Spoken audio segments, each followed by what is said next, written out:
यात्रा हो गई। हमने मीडिया आइडिया से आपके जिम्मेदार थे बात की और फिर वहाँ से हम किठौर गए। किठौर से हम मेरे ख्याल से हमने 3 बजे से 3:45-3:50 तक हमने वहाँ पर पैदल दौरा किया।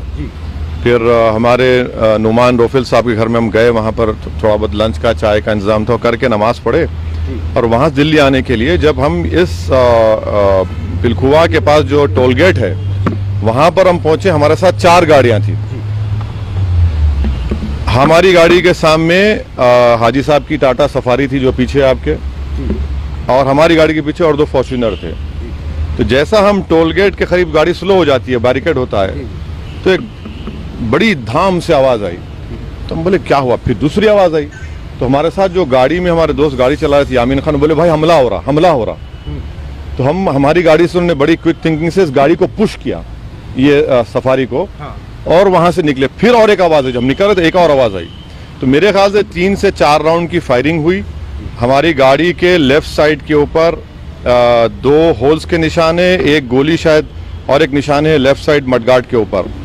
हम जब गाड़ी से आगे बढ़े तो हमारा, क्योंकि हमारी गाड़ी से उस गाड़ी को हमने पुश किया, मारा, राइट साइड का टायर पंक्चर हो गया। फिर एक वहाँ एक फ्लाईओवर है, वहाँ पर गाड़ी रोककर हम इस गाड़ी में बैठ गए और दिल्ली को आगे, क्योंकि हमको लगा कि रेकी कर रहे थे, फॉलो कर रहे थे हमको।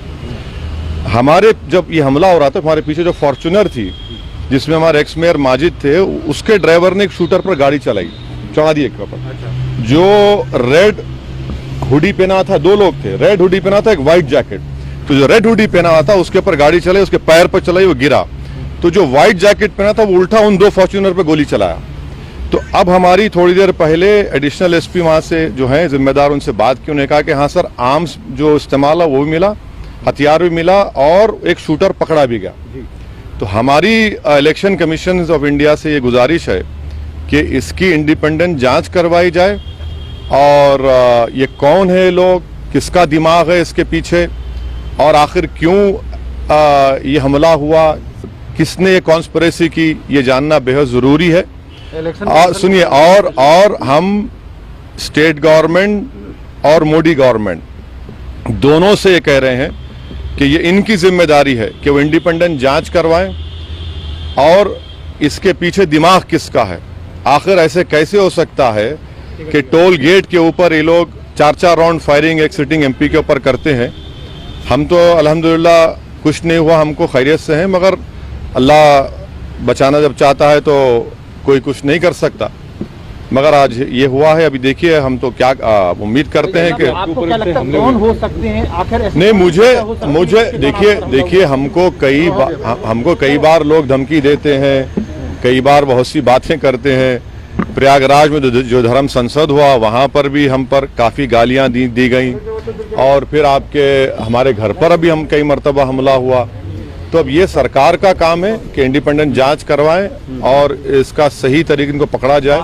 पार्लियामेंट अभी चल रहा है, पार्लियामेंट में भी ये क्वेश्चन उठाना चाहेंगे आप, बात करना चाहेंगे? जरूर, पार्लियामेंट है, स्पीकर साहब से मिलेंगे, स्पीकर साहब से बात करेंगे। हम इलेक्शन कमीशन को भी लेटर लिख रहे हैं, और सरकार जो स्टेट गवर्नमेंट और सेंट्रल गवर्नमेंट से भी करेंगे।